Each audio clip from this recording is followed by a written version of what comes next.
la manière dont ils vivaient dans l'église primitive. Ils mettaient en commun. Tout ce qu'ils avaient, ils mettaient ensemble. Et lorsqu'il y a quelqu'un qui est venu, qui voulait mentir, Ananias et Saphir, lorsqu'ils sont venus voulant mentir, la mort les a frappés. Parce qu'ils voulaient aller à l'encontre de ce que la parole de Dieu dit.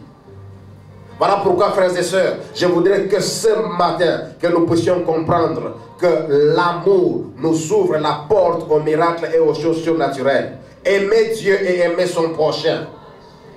Aimer son prochain avec le même type de grâce comme Jésus.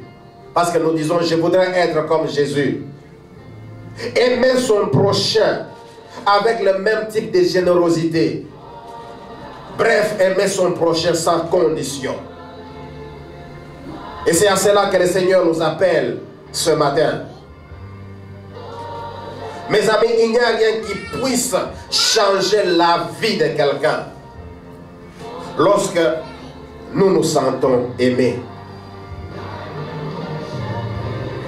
Et le Seigneur nous recommande aujourd'hui, afin de gagner, afin d'être vainqueurs par rapport à la bataille que nous avons tous les jours de penser, le Seigneur nous recommande de nous aimer les uns les autres.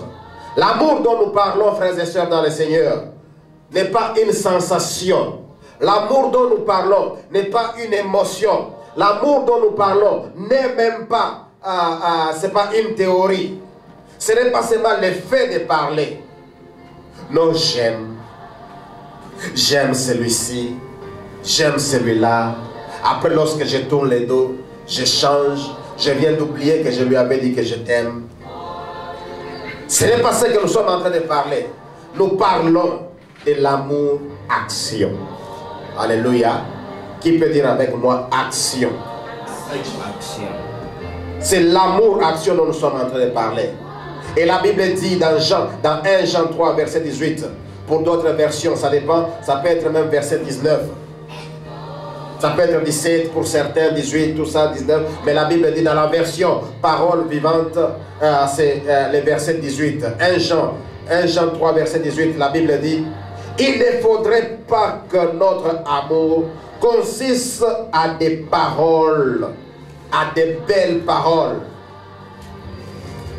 S'il est véritable, qu'il se traduise par des actes. Alléluia. Il ne faudrait pas seulement que nous puissions nous mettre à chanter. Non, ton amour, tu vois, je sens, non, non. Il faudrait que ce que nous sommes en train, ce sont des belles paroles. C'est bien, c'est beau de dire que je t'aime. C'est une très belle parole. Mais il faudrait que cela se traduise par des actes.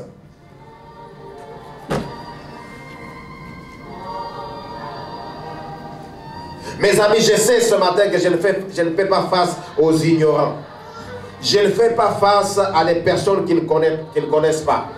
Mais je sais et je suis conscient que plusieurs d'entre nous connaissent ce qui est correct, ce qui est bon et ce qui ne l'est pas. Plusieurs, nous connaissons cela. Mais c'est aussi malheureux de constater que nous connaissons, mais nous n'appliquons pas. Aujourd'hui, s'il faudrait que chacun puisse nous définir l'amour, commencer à dire quelque chose sur l'amour, chacun de nous va nous donner de belles théories, de belles paroles. Et en nous basant sur ces théories, nous donnerons à chacun 10 sur 10. Nous les connaissons.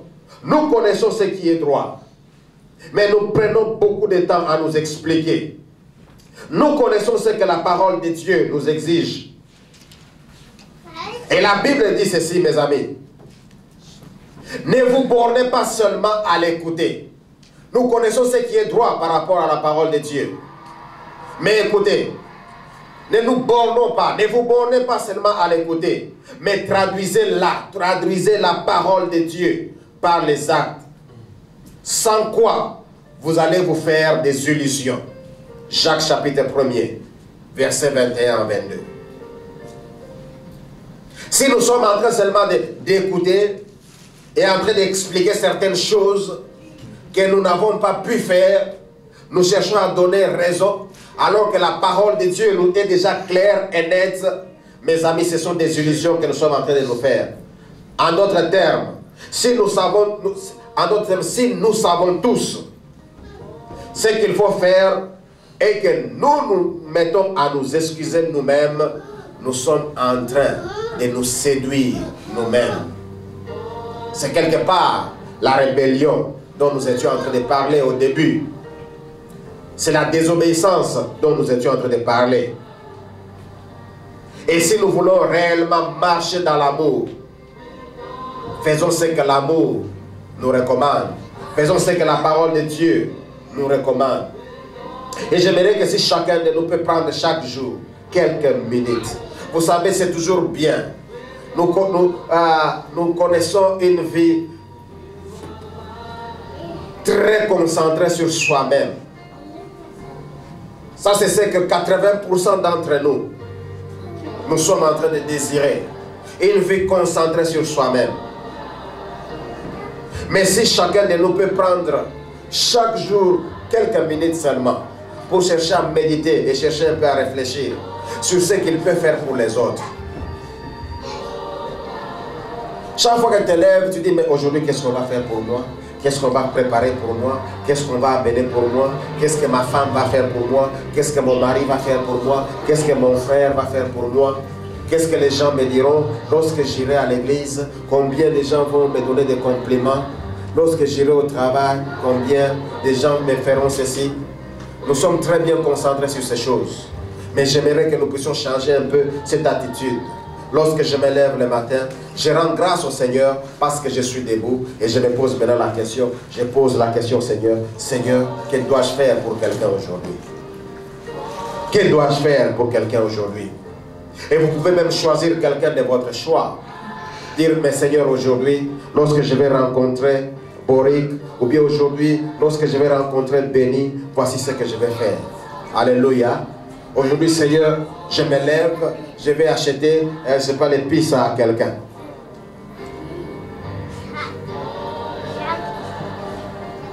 Alléluia. Parce que chaque matin, lorsque je me lève, papa, lorsque tu sors, n'oublie pas. Il y a même quelqu'un, chaque fois que je sors, il commence à me dire que n'oublie pas ton wallet. Alléluia. Je dis, Béni, tu me rappelles que je ne puisse pas oublier mon wallet parce que tu sais qu'il y a mon drive license, ou bien parce que tu sais qu'en sortant avec le wallet, je t'amènerai quelque chose. Il connaît lui-même. Alléluia. Oui, si tu peux bien t'élever, dis, Seigneur, qu'est-ce que je peux faire pour quelqu'un aujourd'hui? Qu'est-ce que je peux faire pour Wesley aujourd'hui? Je me lève. Tu choisis même une personne. Que dois-je faire pour cette personne? Église, essayons un peu de penser aux autres. Alléluia. Nous sommes trop focalisés sur nous-mêmes. Et la Bible dit, il y a plus grande joie à donner qu'à recevoir. Je crois que plusieurs d'entre nous connaissons cette parole. Nous savons que c'est de la joie lorsque nous donnons que lorsque nous recevons. Mais combien nous sommes prêts à donner? Je vous donne un commandement nouveau. Aimez-vous les uns les autres comme je vous ai aimé. Alléluia. Et la nature de l'amour, c'est donner. La nature de l'amour, c'est le don. C'est vous qui êtes appelés à faire quelque chose. Non cherchez à ce que les autres viennent le faire pour vous. Je sais que nous aimons trop nous servir. Maintenant, changeons un peu. Comme nous disons ici, let's move on. Voyons un peu ce qui est autre. Quittons un peu les... Qu'est-ce que les gens feront pour moi? À qu'est-ce que je ferai pour les autres? Alléluia. Voyons également les autres. Et Dieu nous veut dans cette voie. Une servante du Seigneur qui nous a même aidé à écrire les livres que nous sommes en train d'exploiter pour trouver certaines pensées dans cette série, chrétienne qu'elle était, a connu aussi de tels problèmes.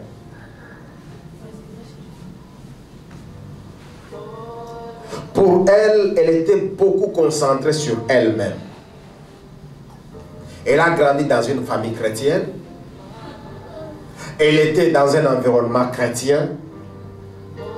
Eh bien, tout ce qui est chrétien n'était pas étrange pour elle. Mais une chose, elle n'était pas dans la joie. Chaque fois qu'elle grandissait, et aussi longtemps qu'elle était en train de grandir, elle avait déjà perdu sa joie. Et cette joie a été perdue, pas parce que les gens lui faisaient du mal, mais à cause seulement de son attitude. Son attitude a fait qu'elle puisse perdre la joie. Elle ne savait pas servir les autres. Elle ne savait pas se réjouir lorsque les autres réussissaient. La Bible dit, réjouissez-vous avec ceux qui se réjouissent. Pleurez avec ceux qui pleurent. Pour elle, lorsque les autres, ses amis, pouvaient réussir, et même étant chrétienne, s'il vous plaît, même servante de Dieu, en train de servir Dieu, lorsqu'elle voit que Dieu vient de réaliser grandes choses dans telle église, pour elle, elle était de plus en plus triste. Mais nous aussi, nous avons quand même commencé bien avant. Pourquoi pas? Pourquoi pas ici? Par conséquent, elle a perdu toute la joie. On pouvait la voir rire, selon son témoignage, quand c'est elle qui gagnait. Quand c'est quelque chose qui lui est arrivé, elle a dit, vous savez, Dieu agit. Hein? Dieu agit. Aujourd'hui, Dieu m'a béni d'une voiture. Une très belle voiture qui roule avec les rayons solaires. Moi, je n'ai pas de problème d'acheter les carburants. Pour moi, quand je démarre, je commence à partir. Alléluia. Et là, donc, elle est dans la joie. Vous savez, aujourd'hui, hein, en tout cas, non, Dieu est bon. Dieu n'oublie pas les siens. Mon mari, quand il est venu du travail, il m'a donné un chèque de 5 000 $. Alors, quand elle sort, elle entend une autre femme qui dit, en tout cas, vous savez, hein, Dieu, mon mari m'a dit, mon mari m'a promis de m'acheter une maison de mon rêve. C'est vous qui voyez, c'est pas que vous avez des maris. Alléluia. Voici cette attitude. Elle a perdu cette joie. Pourquoi? Parce qu'elle ne voyait pas les autres. Elle ne faisait que se voir elle-même. Ce qui était bon, là où Dieu agissait, c'est quand il s'agissait d'elle-même. Mais lorsque Dieu agissait sur les autres, c'est elle qui posait la question, est-ce que cela vient de Dieu? Écoutez, n'enviez pas, tout ce qui brille n'est pas l'or, mais qui t'a dit que toi tu es or? Alléluia. Et elle est restée comme ça pendant longtemps. La joie est partie à cause des différentes circonstances de sa vie, liées à son attitude. Une joie perdue. Pour elle, il fallait qu'elle soit acceptée.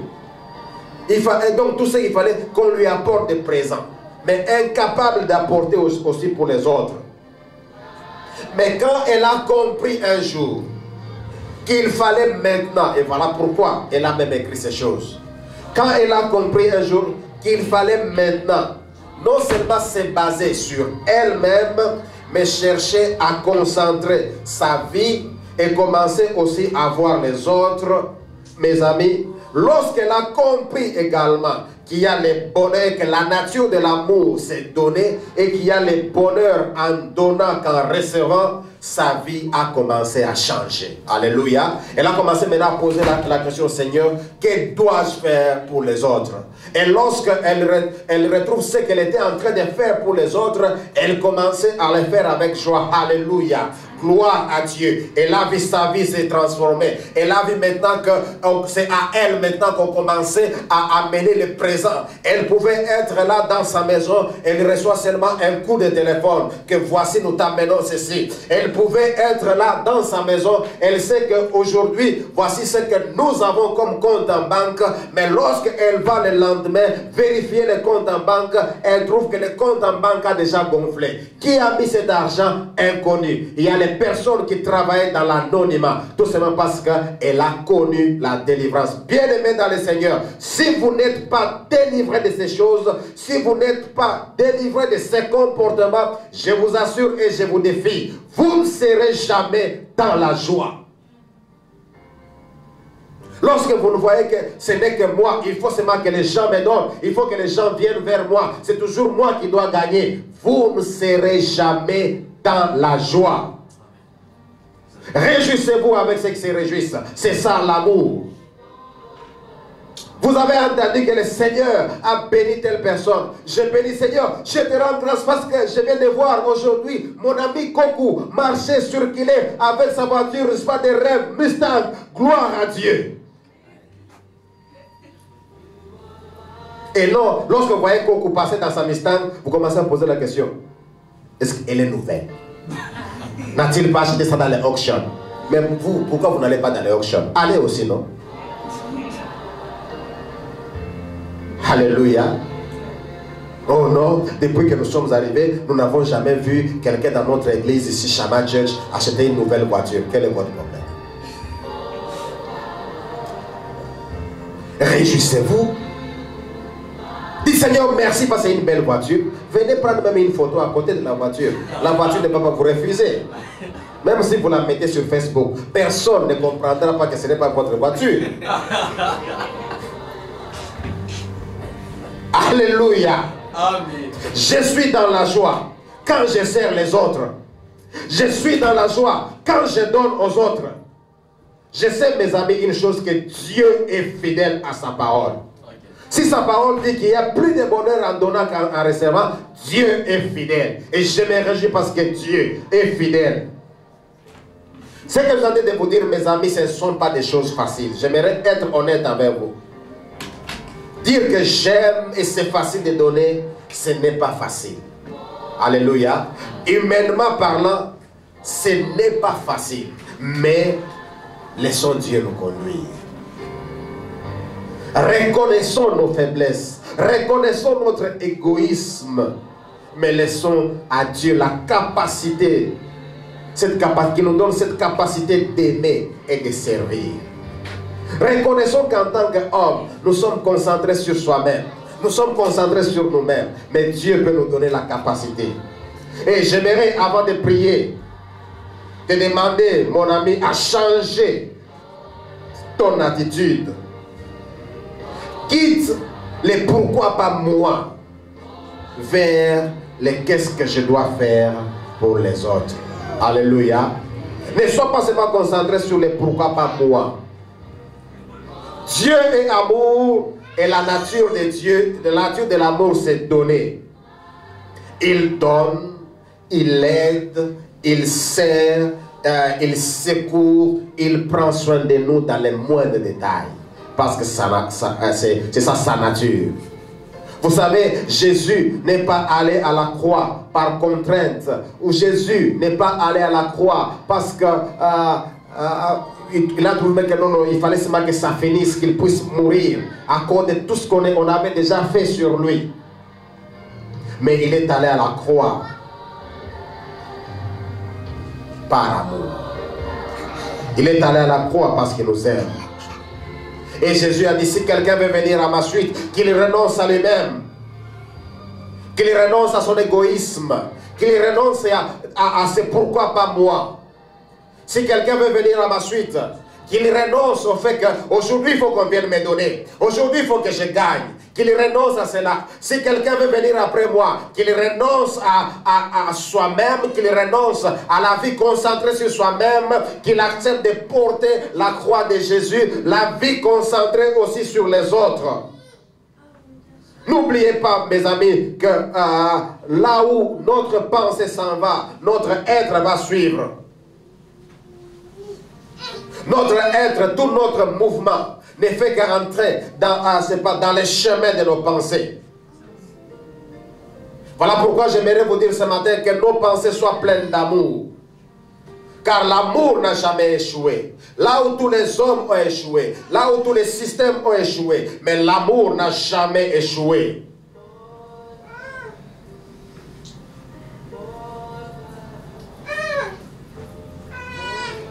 Mes amis, une fois alors qu'on était en train, dans notre passé, travailler dans un service de délivrance. Et lorsque nous avons assisté dans notre pays aux différents services de délivrance par rapport aux enfants qui étaient plongés dans la sorcellerie, j'aimerais vous dire que chaque fois qu'on faisait face à ces services de délivrance, autant de fois qu'on manifestait la haine envers tous ceux qui étaient dans ces mouvements, ils devenaient plus dangereux. Alléluia. Chaque fois qu'il y avait haine, écoutez-moi bien, chaque fois qu'on manifestait la haine et la colère envers tous ces enfants-là, il y a des enfants, lorsqu'on était en train de travailler dans la délivrance, qui se présentaient à nos yeux, que non, moi je suis sorcier. Ok, tu es sorcier, qu'as-tu fait? En plus, non, j'ai déjà bloqué le travail de papa. Si papa ne travaille pas, c'est à cause de moi. Alléluia. Qu'as-tu fait encore dans la sorcellerie? Non, vous savez, les jours-là, on a vu une chèvre. Lorsqu'on a abattu cette chèvre-là, c'était notre tante. C'est nous qui l'avons mangée.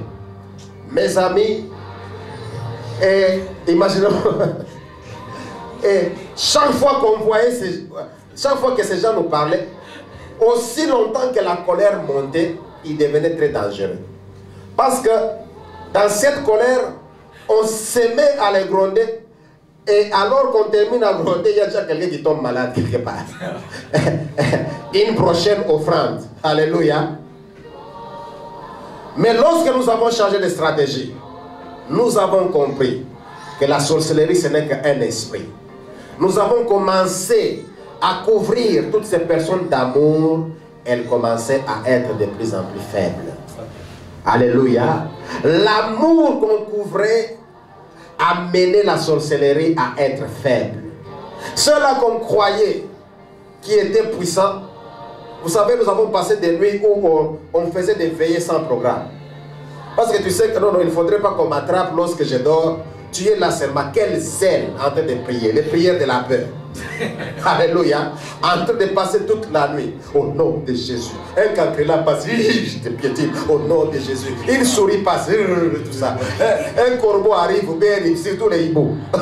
Toi, hibou, je te lance le sang de l'agneau. Toi, non. Écoutez, le sang de l'agneau est réservé pour la Sainte Seine. Alléluia. Tu vois, c'est pas les hiboux, tu es en train de les noyer dans le sang. Mais prends le sang, applique sur ta maison, alléluia, pour être en sécurité. Applique le sang sur tes enfants, applique le sang dans ta maison.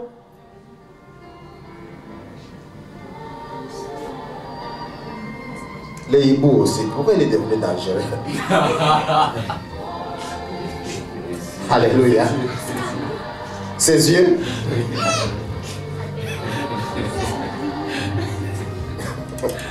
Alléluia. J'ai dit maintenant aux hiboux d'Amérique de ne plus être dangereux au nom de Jésus. Vous les hiboux. Alléluia. Et je disais que quand on manifestait l'amour, on remarquait une chose, que ces enfants devenaient coopérants. Ils commençaient parfois à dire certaines choses. C'est à cause de l'amour qu'ils commençaient même à dévoiler que non, dans notre projet prochain, dans ce que nous sommes en train de chercher à faire, il y a tel qui est déjà visé. Voilà pourquoi il est malade.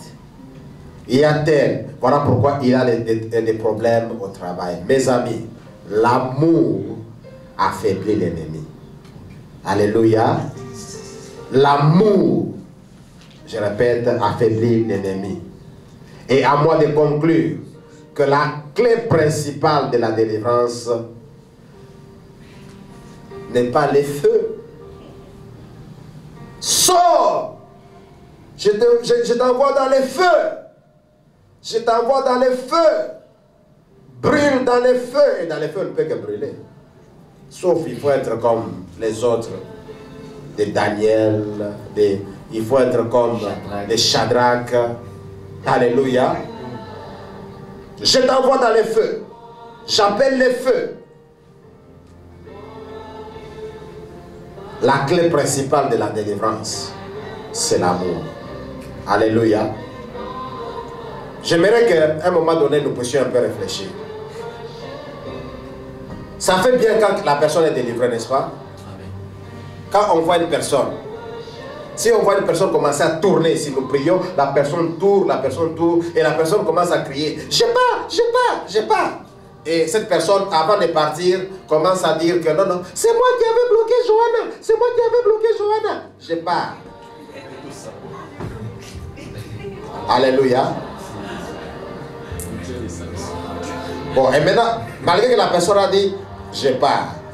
Maintenant, dites-moi, le dimanche prochain, cette personne vient et elle s'assoit à côté de Johanna.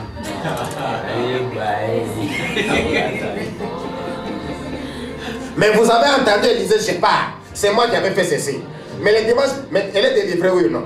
Oui. Le dimanche prochain, elle vient, elle s'assoit à côté. Johanna, à ce moment, je t'ai amené d'ailleurs les chocolates.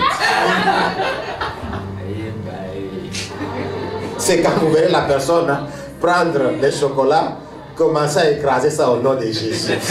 Je prends ça, je ne mangerai pas au nom de Jésus. Et là, maman Delphine regarde Johanna. Que je montre ça. Alléluia. Alléluia. C'est pas un geste. Johanna. Ok, nous croyons que maman Delphine est en train de louer, mais elle est en train de dire non à Johanna. Mais si nous sommes remplis d'amour, nous comprendrons que l'esprit est parti, la personne est restée libre et nous pouvons coopérer avec cette personne. Alléluia. La clé principale de la délivrance, mes amis, c'est l'amour. C'est arrivé à dire à quelqu'un aujourd'hui, vous savez, vous connaissez quelqu'un qui vous a tourmenté. Comme j'étais en train de dire, aujourd'hui nos villages sont devenus stériles et arides. Pourquoi? Parce que nous avons suffisamment envoyé les feux. Les bétails dans nos villages n'ont pas pu se produire. Les champs sont devenus secs parce que nous envoyons les feux. Mais aujourd'hui, maintenant, si nous pouvons changer d'attitude, tu connais que c'est ton frère, tu connais que c'est cette personne qui en veut à ta vie. Aujourd'hui, si seulement tu peux prendre le téléphone et dire à ton frère, et dire à ta soeur ou à ta tante, celle qui est reconnue, il y a même d'autres personnes qui sont à cause, parce qu'on les connaît. Il y a une tante là, c'est pas d'une personne en Afrique, qui est soupçonnée dans la sorcellerie à haut niveau. Il y a eu un enfant qui était passé ici, on appelait Catherine. Alléluia. Et les gens sont arrivés parce qu'on voit que non, celle-là apporte un grand vent et on l'appelle Catherine. Alléluia. Mais si aujourd'hui, à cette Catherine-là, on peut se m'appeler pour dire, hé, écoute, Jésus t'aime. L'amour de Dieu, c'est l'amour de Jésus qui l'a amené jusqu'à la croix. Bien-aimés dans le Seigneur, même vous qui êtes en train de nous suivre, j'aimerais vous dire une chose. Que vous soyez homosexuel, Jésus vous aime. Que vous soyez lesbienne, Jésus vous aime. Que vous soyez féticheur, Jésus vous aime. Que vous soyez sorcier, Jésus vous aime. Que vous soyez occultiste, Jésus vous aime. Musulman, hindou, idolâtre, prostitué, Jésus vous aime. La liste est assez longue. Nous ne savons pas de qui parler ce matin. Mais une seule chose, retenons-le. Dans tous les domaines de la vie, l'amour n'a jamais échoué. Alléluia. Pour terminer, je peux donner mon propre témoignage. À un certain moment, je me sentais mal aimé. À cause de toutes mes fautes, je croyais même que mon père ne m'aime plus. Parce que j'ai vu que j'ai réalisé beaucoup de fautes. Mais les jours où je l'ai vu m'embrasser, où je l'ai vu me porter à cœur, cela m'a renouvelé. Alléluia. Je suis devenu plus fort qu'auparavant. Et j'aimerais maintenant, aujourd'hui, que nous puissions prier. J'aimerais vous inviter à prier. Si du moins tu peux te lever pour dire à ton voisin, j'aimerais que chacun de nous, ici dans l'église, rencontre quelqu'un Chacun de nous va toucher à quelqu'un. Nous allons prier. Dire à quelqu'un que je t'aime. Jésus est mort pour toi. Jésus j'aime. Jésus t'aime. Moi aussi je t'aime. Alléluia. Bien-aimés dans le Seigneur, si nos relations étaient affaiblies parce qu'on se sentait mal aimé, aujourd'hui que nos relations soient restaurées parce que Jésus nous aime. Là où les hommes ont échoué, l'amour n'a jamais échoué. More love, more power. Nous le lèvons. Alléluia. More love, more power. Alors que nous chantons cela, pendant que nous sommes en train de chanter dans cette attitude d'adoration, tu pries. Si tu ne sais pas t'aimer toi-même, dis à ta personne que je t'aime. Alléluia. Mes amis, est-ce que nous pouvons nous lever? Dis à ta propre personne. Adresse-toi à ta personne que je t'aime. Oui, Seigneur, merci. Oui, c'est beau que je t'aime. Je t'aime. Je t'aime. Merci, Seigneur. Église, nous sommes ensemble debout. J'aimerais que chacun, sous l'onction de ces cantiques, vas-y, rencontre ton voisin. Rencontre tout le monde. Je dis bien que chacun de nous rencontre tout le monde. Et dire que je t'aime. Faites-le là où vous êtes. Mari et femme, embrassez-vous. Dites-vous que je vous aime. Que l'un dit à l'autre que je t'aime. Papa, embrasse ton fils. Embrasse ton fils et dis-lui que je t'aime. Maman, embrasse ton fils. Dis-lui que je t'aime. Fils, embrasse ton père. Embrasse ta mère. Dis que je t'aime. Alléluia. Bien-aimés, nous sommes en train de prier. C'est la prière ce que nous faisons.